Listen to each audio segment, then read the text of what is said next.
So let's start. It's just like 2 minutes into 3 o'clock. Again, welcome to the webinar on gender mainstreaming in logistics and supply chain management. My name is Shudipa Sarkar. I'm a lecturer at the Business School of Edinburgh Napier University. So just to kind of give you an idea how the session will continue. So I will first introduce myself, then I will talk about what gender mainstreaming is. Then we will discuss about how we collected the data, discuss a bit more about results, and then we will draw some conclusion. And that at the end of the presentation, we have like a 15-minute session where you can ask question. You can, of course, write the question in the chat, or you can ask through the Q&A section of the webinar. And we can also allow you to unmute and then ask the question in the presentation. Note that this webinar is recorded and it will be kind of shared with a larger audience. So if you are not okay with the recording, you can actually also think about not being participating in this webinar. So with that, let's start with kind of introducing myself. So as I said, I'm Shudipa Sarkar. I have a kind of engineering training. I graduated from Bangladesh University of Engineering Technology back in 2005. Then I didn't join actually academia right away. After graduating, I worked in the industry for 3 years. Within that time, I also did my master's in industrial and system engineering in National University of Singapore. And then in 2009, actually, I joined as an academic in the very institution I graduated from. And in 2012, I went for a PhD in Erasmus Mundus program, which was between KTH Sweden and Politecnico di Milano, Italy.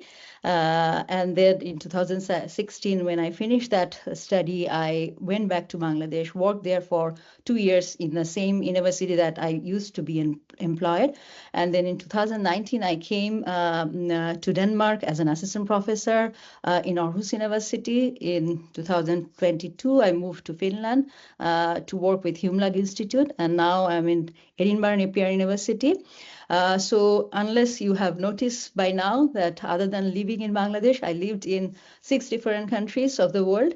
I also worked with mainly engineering institution, or studied in mainly engineering institution, and worked in like industry and as well as in academia for 19 years. But other than that work, I also do a lot of consultancy service. And within that consultancy service, I worked with this organization, or currently working with some of this organization. So why I'm saying that background, because actually whatever I will present here is actually our version of the truth. It will not, you should not take it as a Bible. And also because we are doing kind of qualitative research. In qualitative research, it's very hard to distinguish between researcher and the research itself. Of course, there are a lot of researcher biasness, the experience that researcher had being in like engineering institution, which is kind of a male-dominated institutions, and also being in a kind of a technical field. So all that biasness of myself maybe coming to that research. And I also want to say that, of course, we have seen kind of or discovered one part of the elephant. It's not the whole picture at all.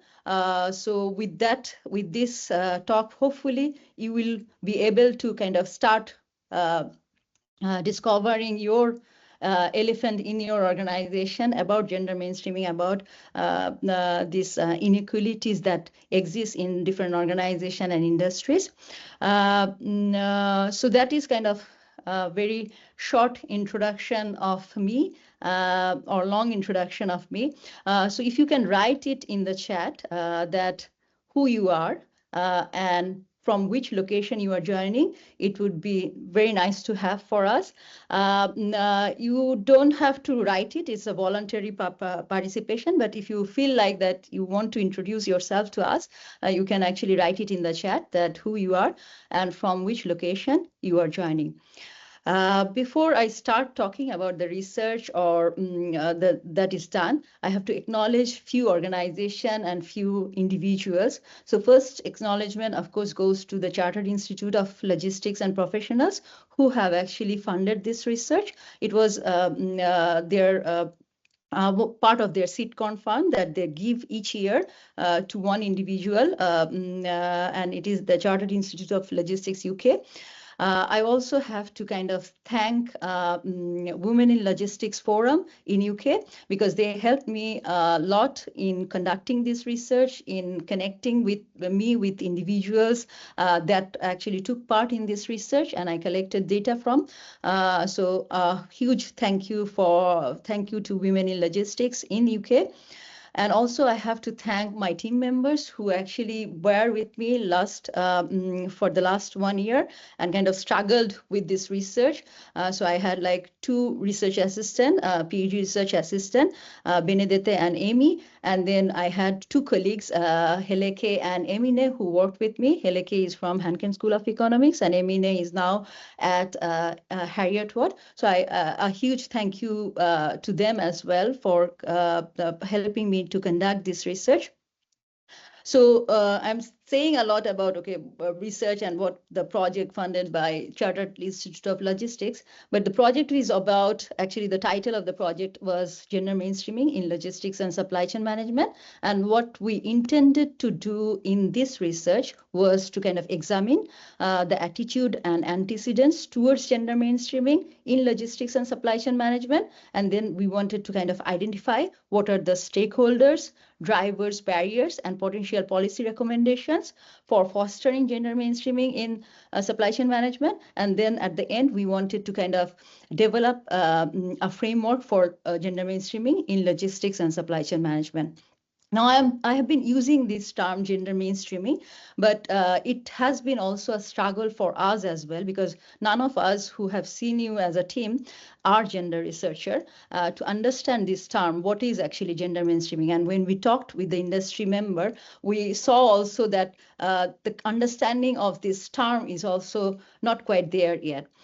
So here I put the definition of gender mainstreaming, which is the reorganization, improvement, development, and evaluation of policy processes so that a gender equality perspective is incorporated in all policies at all levels and at all stages by the actors normally involved in policy making. Now, this is very heavy definition to understand. What does it mean to have a kind of a gender equality perspective? So let's see actually some of the examples. But first, we want to kind of establish the fact that it is the gender mainstreaming is not only about gender equality. So it is kind of a broader concept than gender equality. And it pertains that gender equality perspective will be incorporated in all the decision makings that are done in the organization. So let's see some of the examples of kind of having a gender equality perspective in all decisions of the organization. For example, if we want to kind of design a product, then how we can incorporate gender equality perspective. Are we designing the product thinking of both genders? Like we are not only thinking about men, we are also thinking about women. When we are designing a forklift for logistic industry, are we thinking about that whether this forklift can be operated by women as well, not only men? When we are designing personal protective equipment, are we also thinking about whether it will fit women as well as it fits men? And when we are designing like lorries, are we also designing the controls within the reach of women, not only within the reach of men? And can women actually operate those lorries? So this is kind of having those kind of gender equality perspective in product design.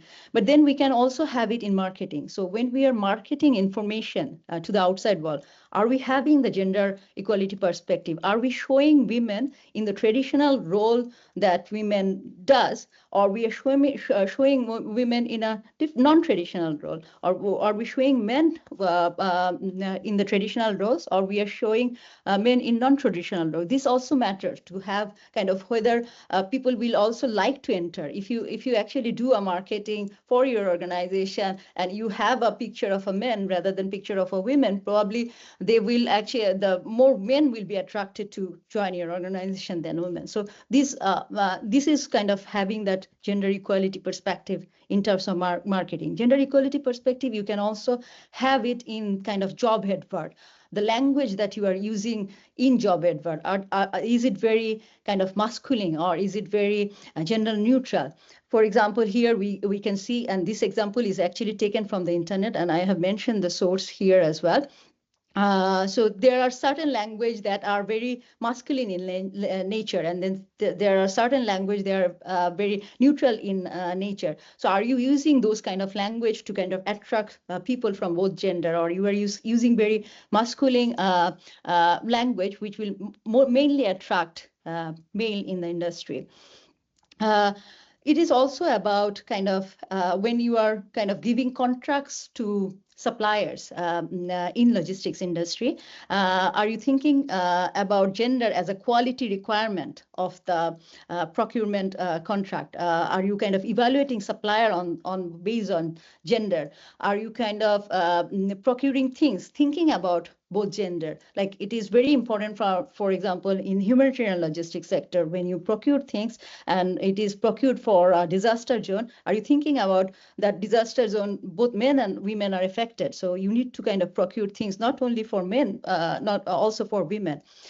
When you are planning any event in your organization, are you thinking about also both gender? For example, one of the example that came from the interview is that they, one of the participants were saying that they are organizing this charity event every year, which is a cycling event, but they have seen traditionally that the cycling events only participated by middle-aged men, and women are not attracted to participate in the cycling event. So this is also another way of thinking, like whether you are actually organizing an event that can be equally participated by both gender, not only one gender over another. For my long introduction of gender mainstreaming, the 2 points you should need to kind of take is that gender mainstreaming is not about having equal number of men and women in organization. It is about having a gender perspective when we are taking decisions in the organization. With that, we can collect to the kind of the data collection portion of the research. So the data is collected over the last year. So we first did a literature review, and we didn't only look at academic literature. We also look at gray literature because we couldn't actually find a lot of academic literature written on gender mainstreaming or gender issues in logistics and supply chain. And that gives you an indication that as a researcher, even like we don't think about gender mainstreaming in the sector.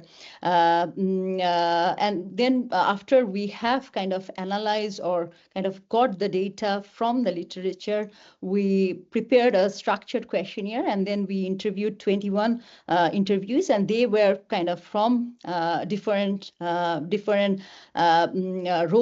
They were playing different roles in the logistics sector, and most of the interviews are from UK, but there were other participants as well. And we didn't only actually interviewed female candidates. We also interviewed male candidates to have some perspective from the male population as well. And then after we have done the interviews, we have arranged 2 focus group. So first one was the kind of the online focus group, which was arranged to kind of validate the data that we have got from literature review and interviews. And then the second one was actually among the students of MSc in Global Logistics and Supply Chain who were like aspiring female students who wanted to join industry. And we asked them, okay, what do you think about why are you here? Why you wanted to study logistics? What about logistics that attracts you. So we wanted to kind of gather that from also young students, that how they think about logistics industry. And then at the end also we have done 5 podcasts. And if you have actually received an email from me, it is actually in my signature. If you haven't received that podcast link, you can actually email back to me. And I can share you this podcast link, because these are the podcasts that are done with 5 pioneering women in the logistics sector. And they are kind of indication like what kind of work that is done within the logistics sector. So it is, I would say that you will learn a lot if you hear that podcast. And this is also kind of the public portion of the data.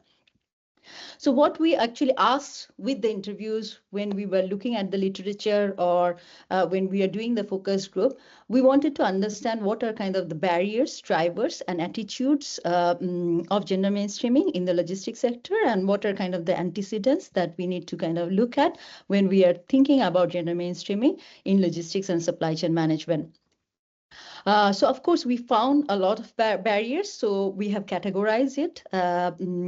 So there are 3 categories of barriers that we have seen, and we have categorized it to individual barriers, organizational barriers, and industrial barriers.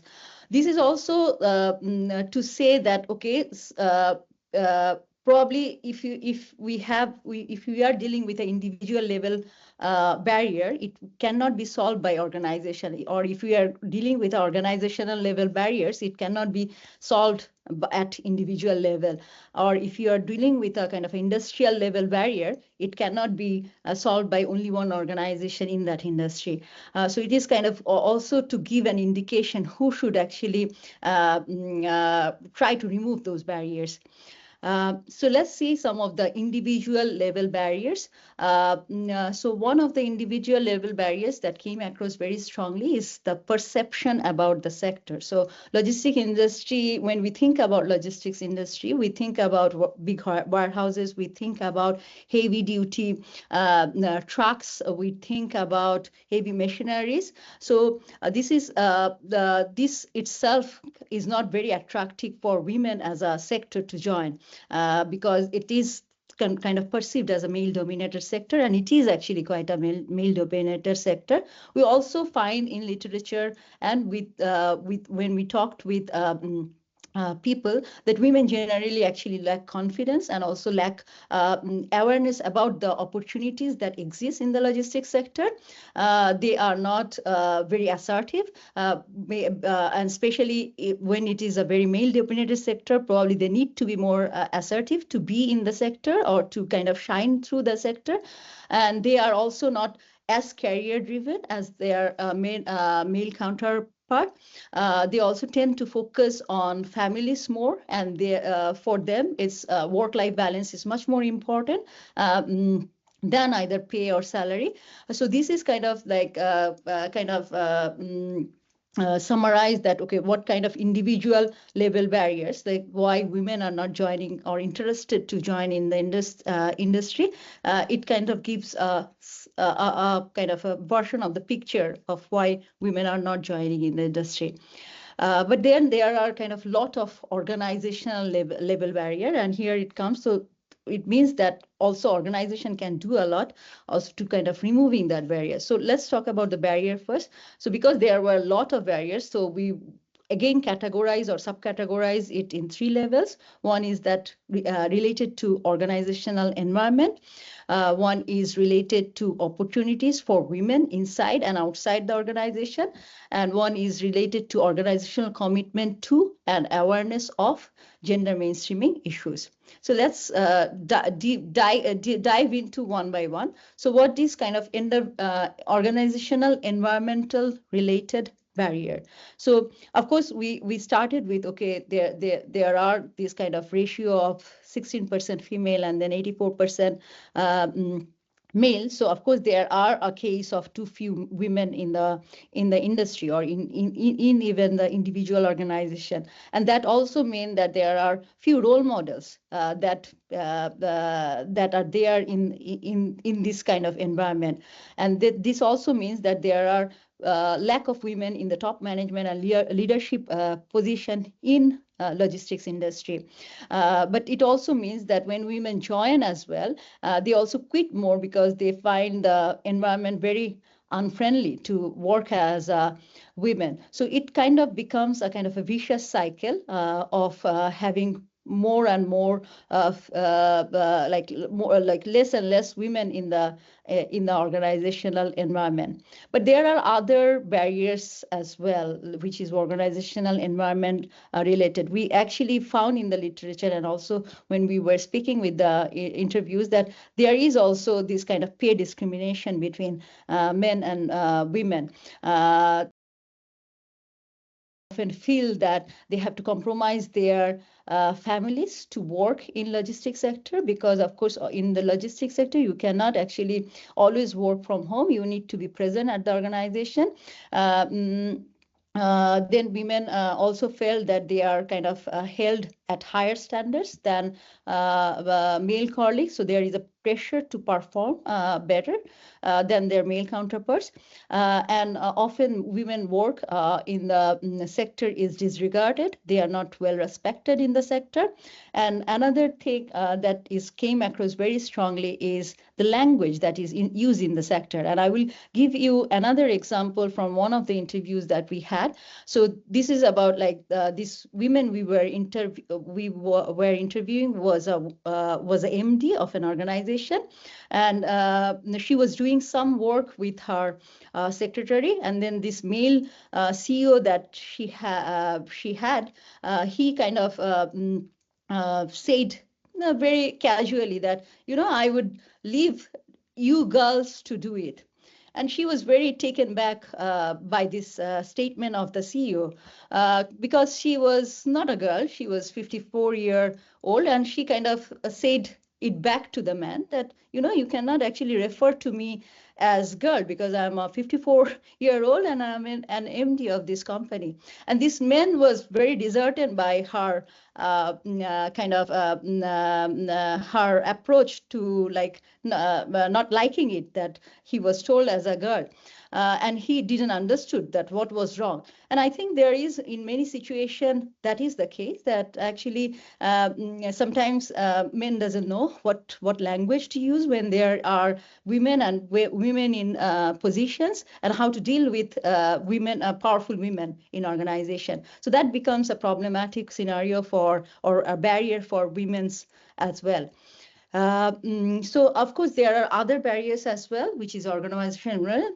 Many people mention this effect of glass ceiling. So women are not promoted above one level. And again, I will not give an example from the interview, but I will give an example from Sweden, where I discussed that I worked with Ericsson. And there is this one lady who was fantastic as a group head, as a group networking head. But she kind of told me, Shridipa, I will never be a CEO of Ericsson because it will not, I will not be given that position. Even in Sweden, which is a very equal society, she felt that she, as a very capable woman, she cannot actually be a CEO of a company like Ericsson.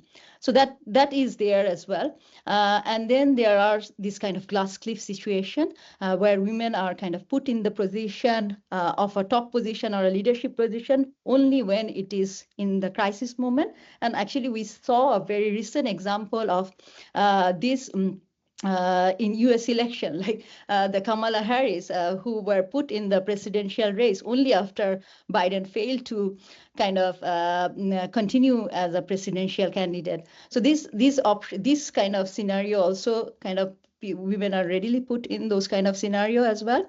But then there are other things like tokenism.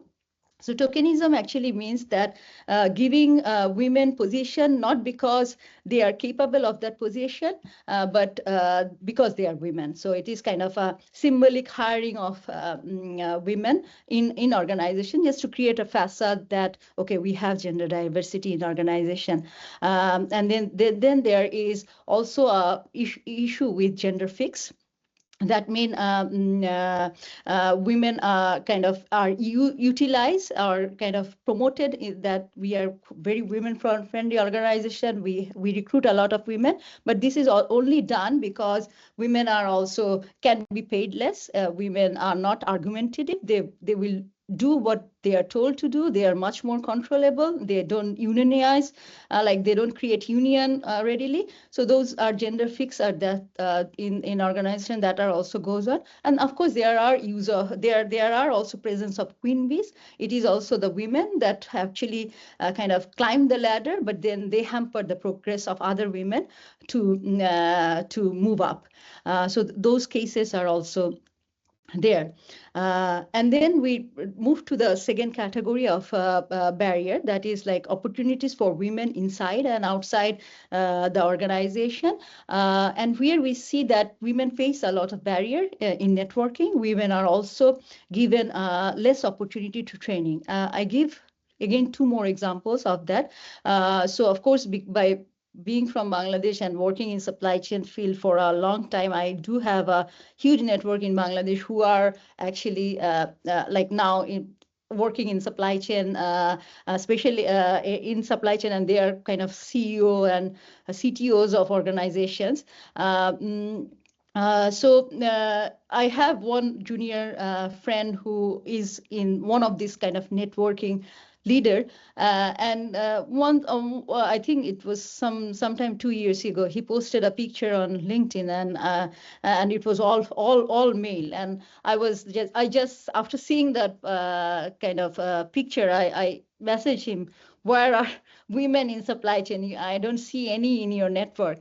And he said, like, we have invited women, but they don't come actually. And then I asked him back, like, when actually was the event? He said, okay, it was quite late night. It was after work. It was in a club, and we stayed back also quite lot. So those kind of actually, in the context of Bangladesh, in a context of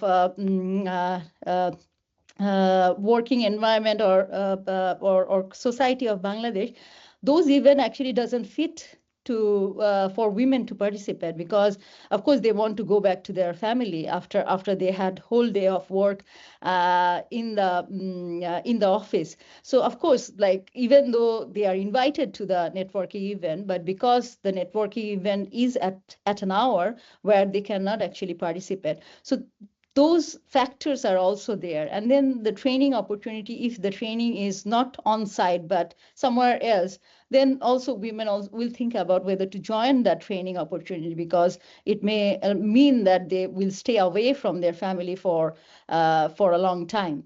So it also like hampers their progress or acts as a barrier. And of course, there is also issues of like organizational commitment to an awareness of gender mainstreaming issues. For example, we have heard that or read that in literature that women voices are much often silenced. Women are often blamed for kind of raising a complaint.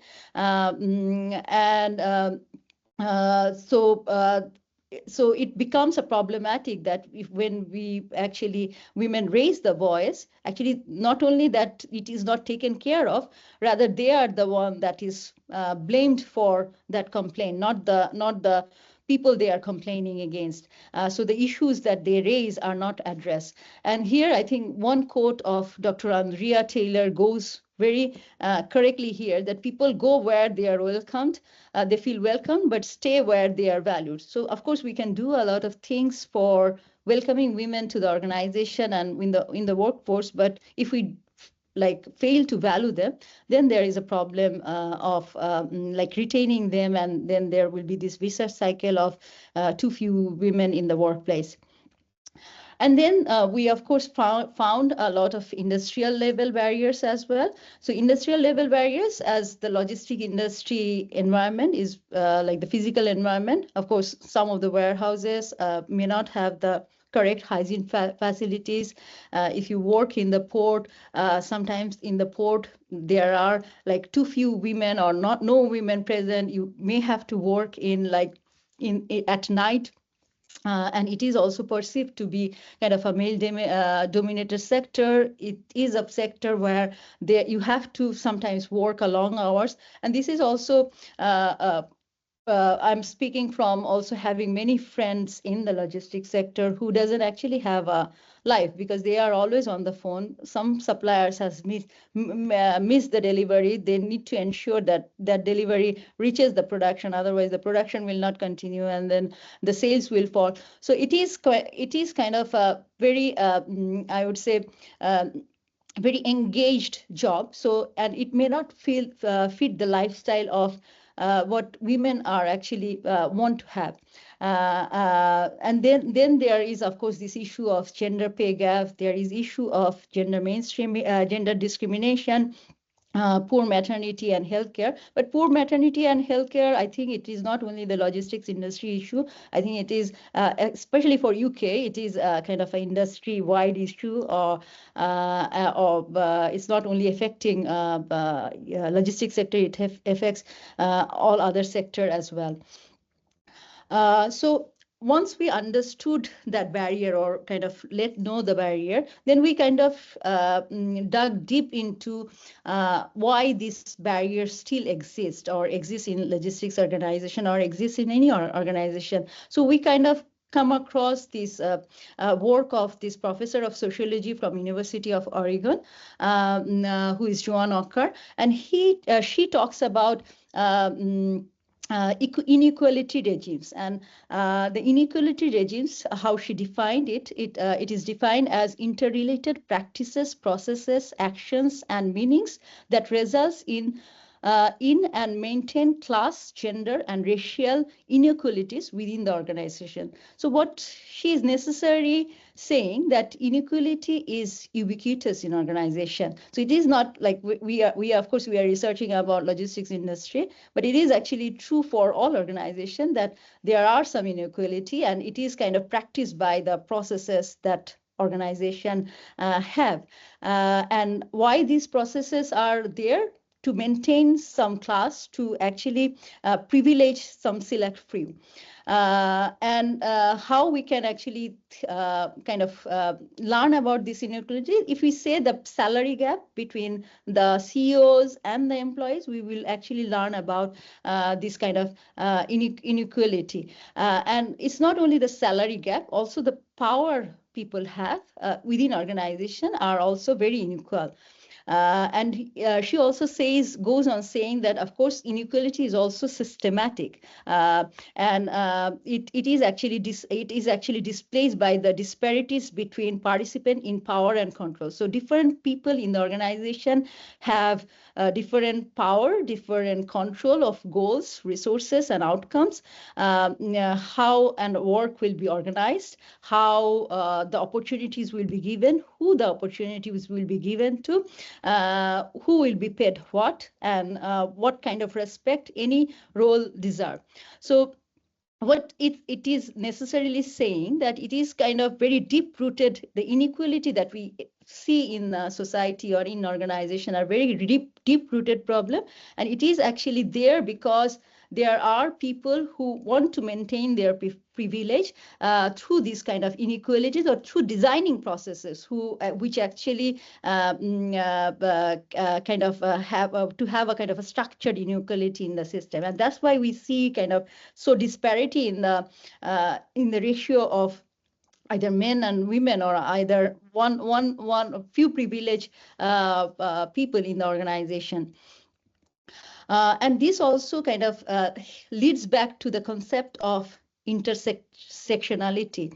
So what we mean by intersectionality, or what is mean by intersectionality, of course, that having being women is a problem, but then if that gender is intersect with race, religion, sexuality, social class, that is even more of a problem, and that is even more of a challenge for participants in the organization. So what does it mean? That means that women have, of course, more barrier, but it is also if you are from certain ethnicity, if you look like certain, if you are from certain religious background, if you have like the certain kind of sexuality, that could also act as a barrier. So when we are talking about gender, we should not actually be very constrictive about men and women. We should actually kind of include that kind of diverse perspective, that the diverse workforce that we currently in a globalized world have. And we should think about that it's not only problem for women, it is also problem for all of the people who are not white male. Okay, so yeah. So that is a problem. So what can we be done, and what came up from the literature, or what came up from the interviews? So one of the things that came very strongly, okay, we need to kind of train women so that they are aware of logistics terminology, they can become good at networking, they can build the confidence. But here, as an academic or as a researcher, we want to put a caveat, because this idea of training the women, or training when we feel that, okay, there are too few women in the logistics sector, is a bit problematic. It comes from the idea of fixing the women, but I don't think it should be like that, because if you need to fix the women when there is a competence issue, but in this case there is no competence issue, that women are not in the logistics industry not because that they are less capable. So we don't need to actually put more training for women. Where we need to train is actually the 84% of men that are in the industry, and what kind of training that we can give to that 84% men is on this kind of equity, diversity, and inclusion issue. It kind of awareness of sex and different sex and gender. It kind of training on benefits of EDI, having more emotional intelligence, having more empathy and compassion, where when decision making, being more inclusive in organization. So it is about training the majority, not the training the minority of women that they are in because they lack any kind of competence. What also helps, which come from also the literature review and the interviews, are actually having good mentors in the organization, and also having male sponsor and male speaking on behalf of women. And I cannot kind of say it enough for the male who are listening to that to this webinar, that it is very important for women to have male supporter in the organization if you want to see some kind of gender equality in a sector or in an organization. And also, of course, if you are a woman, also you need to also kind of, and you are in a position of leadership, you also need to take that role of mentoring for bringing more women to the industry and to your organization. But again, a caveat about role models. Of course, they should not be queen bee, like those women who actually hamper the progress of other women. They should not also kind of act more like men, and they should not also be like the product of tokenism, that they are only there because of their gender and not because of their competence. So another thing that came from not the logistics literature, but it is kind of the gender literature, which talks about that value the feminine and celebrating the difference of women. So we kind of acknowledge that, of course, men and women think differently. Men probably are taking more risk, good at taking more risk, and women are probably not good at taking more risk. But then in organization, you need kind of this balanced perspective, and you need to kind of take advantage of female qualities that are there. So there are like women are, the research proves very very equivocally that women are higher in emotional intelligence, they are higher in ethical standards, they endorse of benevolent and universalistic values, and they are more inclusive. So actually kind of promoting that within your organization can also help that, like, okay, we need more women because we need these values in organization to kind of have an equal society or equal organization. So what can organization do? Of course, they can do a lot of things. They can try to remove all the organization barrier that we talked about, but they can also create this kind of pay transparency. They can have flexible working system that actually will allow more women to join in the workforce. They can create the environment of work-life balance. They can promote child and maternity care in the sector. They can, of course, positively discriminate women. That means actually creating more opportunities for women because there is a kind of a gender imbalance. And then when women raise the concerns about gender equality issues or about any kind of discrimination issues, those concerns need to be kind of duly addressed. And what can logistics industry do? Because there is this kind of awareness issues with women, that women are not aware of logistics as a career. So of course there could be like the promoting logistics as a career to schools that can be done. Advocating for gender quotas, for example, if there is association whose members are not individuals but organization, they can actually require their member to have certain percentage of female in their workforce. Then they can also think about kind of doing some kind of infrastructural improvement, because what we have realized about logistics industry of UK, that it is not sometimes only difficult for women, it is also difficult for men, because there are not infrastructure for, like, for example, there are not enough truck stops when trucks are being delivered from one city to another city. There are not enough trucks, and which create problem for male driver, and it also create a security issues for male drivers. So ensuring that actually that there are this kind of both genders are secure in the industry, it is very needed, and this is where logistics industry can take a step.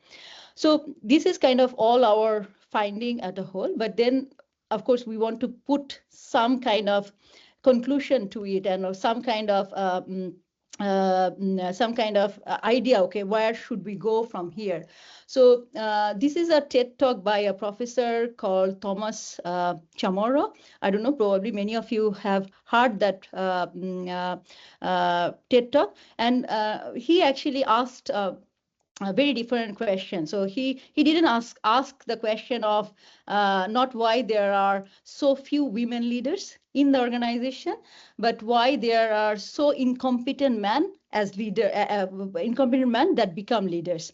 So what his perspective or what his research says is there is three reasons why there is so many incompetent men as leaders. So the first one is our inability to distinguish between confidence and competence. What does it mean? It means that we cannot actually distinguish between confidence and competence. We think those who are more confident are actually competent, when research said it is not the case.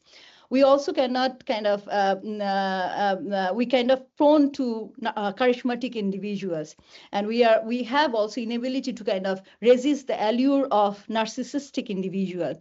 And actually the last two, actually you can very much understand, even with the recent event Trump getting elected for the second time in US. So what he suggests actually, that rather than like having the criteria of confidence, charisma, or narcissistic characteristic to choose our leader, we should base our leadership requirement based on competence, humility, and integrity. And if we do that, we will actually end up having more female leaders than male leaders, because women are actually high in competence, high in humility, high in integrity. So it's not about, so we need to kind of remove our intuition, disregard our intuition. And we also, another point that is very important, that we don't need to kind of lower our standard to recruit more women. Women are already competent. We need to kind of raise our bar when we are selecting men in the sector.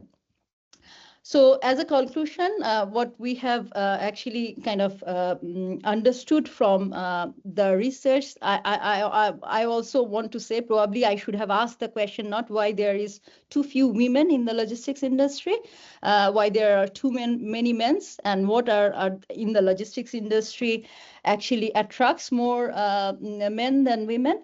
And what are the organizational processes that perpetuate inequality in the logistics industry? Because as I've said, that it is very deep rooted in organization, these inequality regimes. And also I think this is a time where we see that gender as not a binary thing, but as a spectrum, because in that spectrum, we should actually have a lot of different gender roles or different perspective that is coming.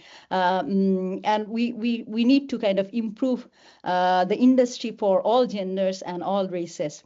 So I want to leave you with this last quote before we go to the question and answer session. The only thing necessary for the triumph of evils, for the good men to know nothing.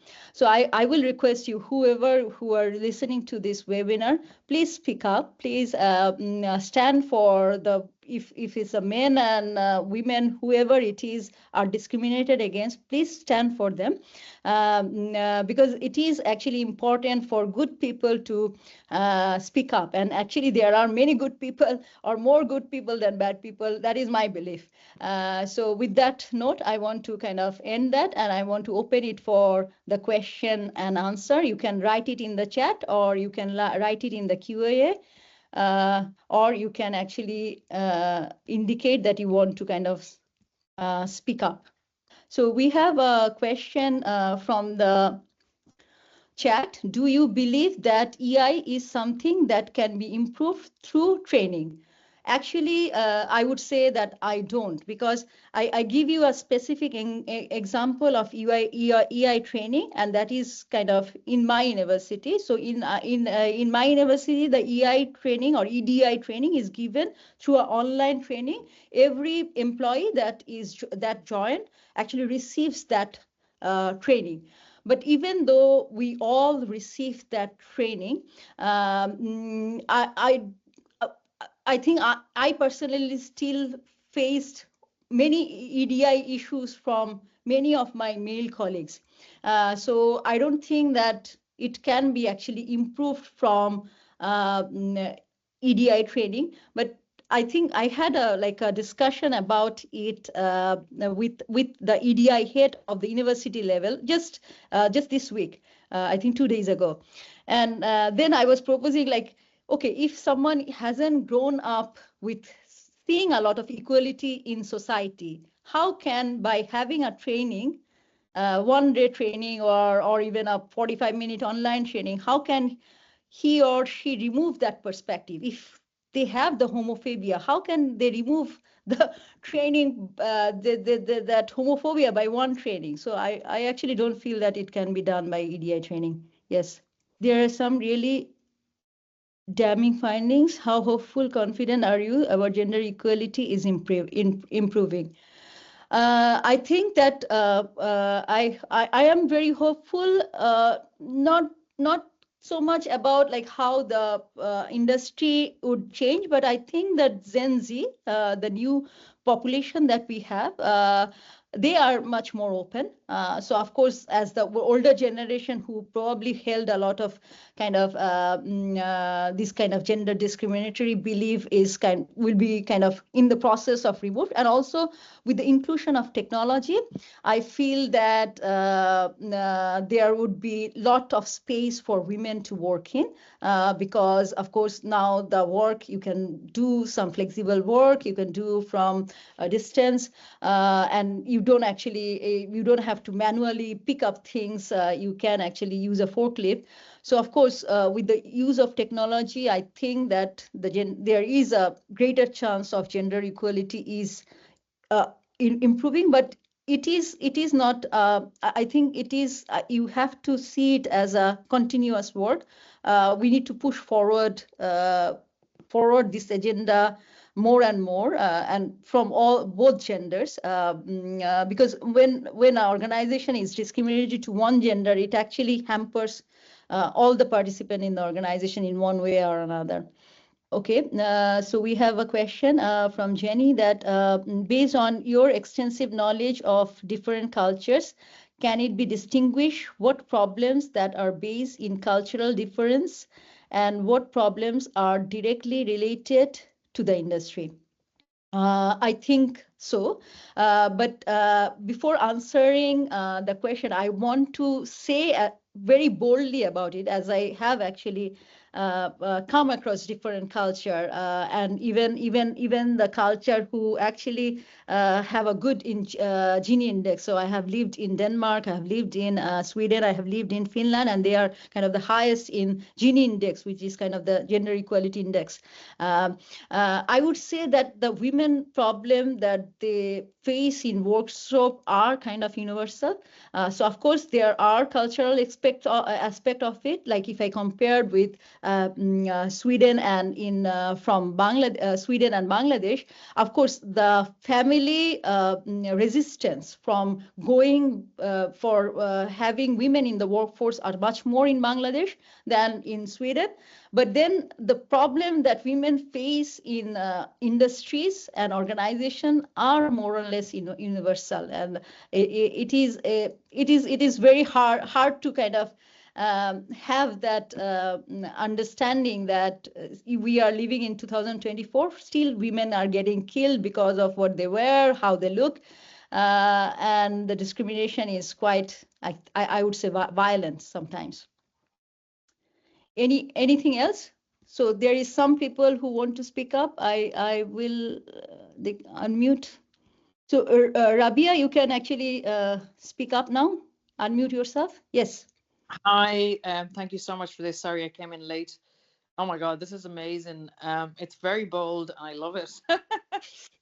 My question is, I actually put that in the chat there just in case I didn't get through.